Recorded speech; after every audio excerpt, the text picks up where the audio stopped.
Bonjour à tous, je suis ravi de vous retrouver pour ce nouvel épisode du podcast Entre deux mondes, le podcast qui fait le lien entre la spiritualité et l'hypnose transpersonnelle, qui est une hypnose spirituelle, ou aussi appelée hypnose régressive. Et ce podcast, il fait aussi le lien, vous l'avez compris, entre ce monde-là, le monde de notre incarnation terrestre, et le monde de l'au-delà. Et je le précise parce que c'est important, mais évidemment, c'est ma compréhension de la spiritualité, du thème que j'aborde dans chaque podcast, c'est ma vérité, et évidemment, à ce titre, elle n'engage que moi, donc libre à vous de vous faire votre propre idée, d'adhérer ou pas à ma vision des choses.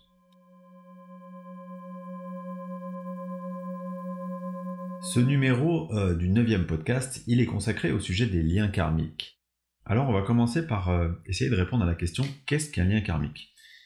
Et avant de répondre à cette question, je souhaite vous rappeler que nous tous, en tant qu'âme, on a connu de multiples incarnations sur différents plans. Et quand je dis multiples, c'est pas 2 ou 3 incarnations, mais d'après les informations qu'on a pu récolter en séance d'hypnose transpersonnelle, c'est plutôt, ça se compte plutôt en milliers. Et alors évidemment, tout de suite, si je dis milliers, j'imagine que votre mental peut intervenir pour vous dire mais comment j'ai pu vivre un millier d'incarnations sur Terre, c'est pas du tout cohérent avec la chronologie de la Terre. Vous avez raison si vous vous posez cette question. Et pour vous répondre, je vous dirais que le temps n'existe pas. Donc en fait, quand vous êtes dans l'au-delà, techniquement, vous pouvez vous réincarner dans le passé, vous pouvez vous réincarner plus ou moins à la même époque, plus ou moins d'ailleurs simultanément que votre âme actuelle. Deuxièmement, vous pourriez vous incarner sur d'autres plans que sur la Terre. La Terre est un plan parmi d'autres, donc potentiellement on peut avoir des incarnations sur tout un tas d'autres plans. Et troisièmement, qui finalement dit que l'histoire de la Terre commence à ce qu'on connaît dans nos livres d'histoire? Qui dit qu'il n'y a pas des civilisations dont on n'a plus la trace et qui ont pu avoir une existence pendant des milliers et des milliers d'années? Bref, après cette petite digression, vous avez compris que lors de ces multiples incarnations, vous avez forcément été amené à rencontrer, à collaborer, à vous attacher, à aimer des âmes, et donc vous avez forcément créé des liens si forts que avec ces âmes-là, vous avez souhaité recommencer à vivre des expériences et en fait à rester vraiment très très liés les uns aux autres, à vivre des rôles différents, comme une pièce de théâtre où tour à tour vous allez jouer différents rôles pour expérimenter différentes épreuves, différentes situations qui vous aideront à progresser. Donc en fait, le lien karmique, c'est ce qui va vous unir à ces âmes avec lesquelles vous avez eu l'habitude de cheminer. Alors quand je parle de rôle, ça peut être extrêmement divers en fait. Il ne faut pas s'imaginer que c'est toujours notre conjoint, nos enfants, nos parents. Ça peut être tout à fait aussi un collègue, un ami, ou quelqu'un que vous allez croiser de manière ponctuelle pendant quelques temps dans votre vie. Et il y aura une connexion particulière parce que ce qui est spécifique au lien karmique, c'est qu'il y a toujours une sensation de proximité particulière. Mais ça peut très bien être une relation d'assez courte durée finalement. Alors, pour reprendre la définition du lien karmique, c'est toujours un lien d'âme à âme. C'est-à-dire que votre âme, elle sait, quand elle rencontre cette personne avec qui elle est liée, d'incarnation en incarnation, elle sait, elle reconnaît et elle se reconnecte immédiatement. C'est ce qui fait que ça vous crée une sensation étrange de déjà connaître une personne alors que vous venez juste de la rencontrer, comme si vous aviez une sorte de confiance naturelle qui va s'installer, de sympathie, et vous savez pas vraiment comment l'expliquer. C'est assez étrange à vivre. Évidemment, vous avez compris que on va pas pouvoir vraiment passer à côté d'un lien karmique dans une incarnation, puisqu'on a prévu de se retrouver, et c'est une des étapes marquantes de notre incarnation. Quoi qu'il arrive, en fait, il va falloir qu'on se retrouve, et quelque part, c'est nos guides qui vont nous aider à faire en sorte qu'on emprunte des voies qui nous permettent de nous retrouver. Autre chose qui est important à préciser dans les relations karmiques, c'est que cette reconnexion, comme je le disais tout à l'heure, elle n'est pas forcément pour toute la vie. Bon, faut pas s'imaginer que, tiens, ça y est, je rencontre quelqu'un, c'est le coup de foudre entre guillemets, on se reconnecte et puis hop, on se lâche plus et on va vivre jusqu'à la fin de notre vie ensemble. Non, non, c'est pas comme ça. L'idée c'est que, alors ça pourrait être comme ça, mais c'est pas forcément comme ça. Vous avez programmé une reconnexion à un moment donné, dans une période donnée, où vous avez une expérience particulière à réaliser, à vivre. Maintenant, quels sont les types de liens karmiques qui peuvent exister? Alors, je voudrais m'arrêter dans ce podcast sur deux concepts dont on parle assez fréquemment, qui sont les flammes jumelles d'une part et les âmes sœurs d'autre part. Pourquoi? Parce que ces concepts-là, ils nourrissent un peu l'inconscient collectif, et c'est vrai que moi, je lis des choses avec lesquelles je suis pas forcément en accord. Euh, donc, en ce qui me concerne, les flammes jumelles, c'est deux âmes en fait qui ont un lien fusionnel d'amour. Euh, Là où je suis pas forcément d'accord avec les définitions qu'on peut retrouver dans pas mal d'ouvrages, c'est que souvent on dit que c'est la même âme qui s'est divisée pour mieux se retrouver. Moi, ma croyance, elle est un peu différente. Je pense que c'est plutôt un lien d'amour vraiment très très très fort qui existe entre deux âmes, mais qui sont du coup différentes. Et c'est un lien qui est à vivre avec énormément d'intensité, qui va agir souvent avec une sorte d'effet miroir. Euh, L'objectif de fond étant que ça vous aide à vous transformer en profondeur en fait.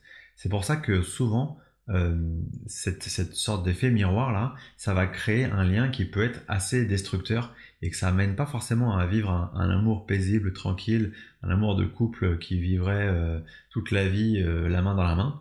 Euh, ou alors, sauf peut-être quand vraiment les âmes sont tellement matures, tellement expérimentées que elles vont savoir se transformer sans se détruire.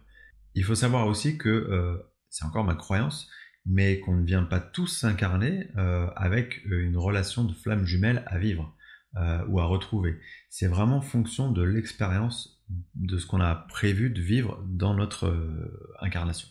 Le deuxième lien karmique intéressant à explorer et sur lequel là aussi j'entends des choses, je lis des choses avec lesquelles je suis pas forcément en accord, c'est le concept des âmes sœurs. Pour moi, les âmes sœurs, c'est des âmes qui souhaitent se retrouver de vie en vie, d'incarnation en incarnation, pour expérimenter ensemble.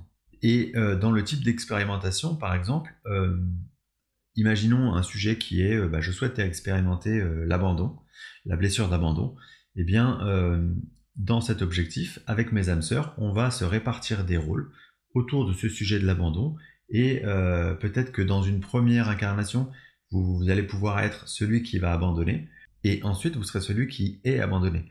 Et tant qu'en fait on n'aura pas fait toute l'expérience, tout le tour de l'expérience qu'on souhaitait vivre autour du sujet de cette blessure d'abandon, on va continuer à la travailler avec nos âmes sœurs d'incarnation en incarnation. Ça veut donc dire que parfois vous allez pouvoir vivre une expérience particulièrement compliquée avec quelqu'un que vous allez même jusqu'à détester, et pourtant c'est votre âme sœur. Pourtant c'est quelqu'un qui a décidé avec vous d'agir ainsi, d'avoir ce rôle-là dans votre vie, par amour pour vous et pour vous faire progresser. Alors en séance d'hypnose transpersonnelle, on va vraiment avoir l'opportunité d'aller creuser ces liens qui vous unissent à vos proches. Hein. Ça peut être évidemment votre famille, vos parents, vos frères et sœurs, vos enfants, mais aussi vos collègues, vos amis. En fait, toutes les personnes avec qui vous ressentez justement ce lien de proximité sur lequel parfois vous avez du mal à mettre des mots, eh bien, on va pouvoir aller le creuser, et on va souvent aller aussi rechercher la nature de ce qu'on appelle des contrats d'âme que vous avez avec ces âmes sœurs ou avec d'autres âmes. Les contrats d'âme, c'est ni plus ni moins que finalement la définition des rôles que vous avez décidé de jouer dans cette incarnation pour vous aider à progresser mutuellement. Alors en ce qui concerne la bibliographie, la référence sur ce sujet des liens karmiques, ça reste Marie-Lise Labonté avec le livre Famille d'âme.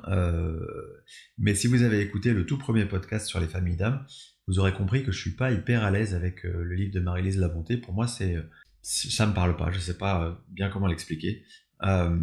Et par contre, je suis beaucoup plus à l'aise avec la définition, la manière d'expliquer les choses d'Isabelle Serres, notamment dans son livre le guide du Lightworker. Si vous souhaitez creuser le rôle spécifique, le lien spécifique des flammes jumelles, Il y a le livre de Marie Sayuged qui s'appelle Les flammes jumelles, vivre l'amour inconditionnel. Alors, pour le coup, hein, vous verrez, si vous vous intéressez au sujet, ce livre, il apporte une vision complètement différente de celle dont je vous ai parlé. Mais bon, c'est toujours intéressant de voir un peu justement les différentes visions qu'on peut avoir autour de ces sujets-là.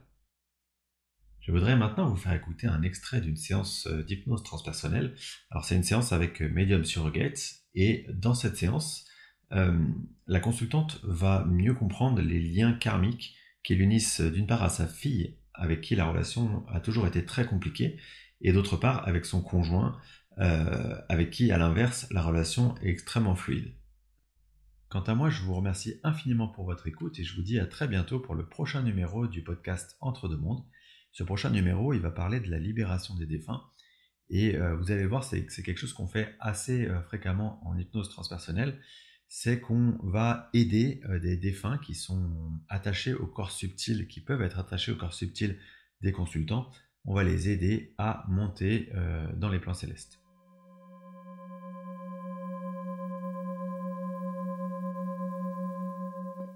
J'en profite pendant qu'on parle de sa fille. Est-ce qu'elles ont un lien particulier? Est-ce qu'elles avaient prévu de vivre du coup cette situation et pourquoi? Et sinon, est-ce qu'elles ont l'habitude de s'incarner ensemble, de travailler ensemble quelque part?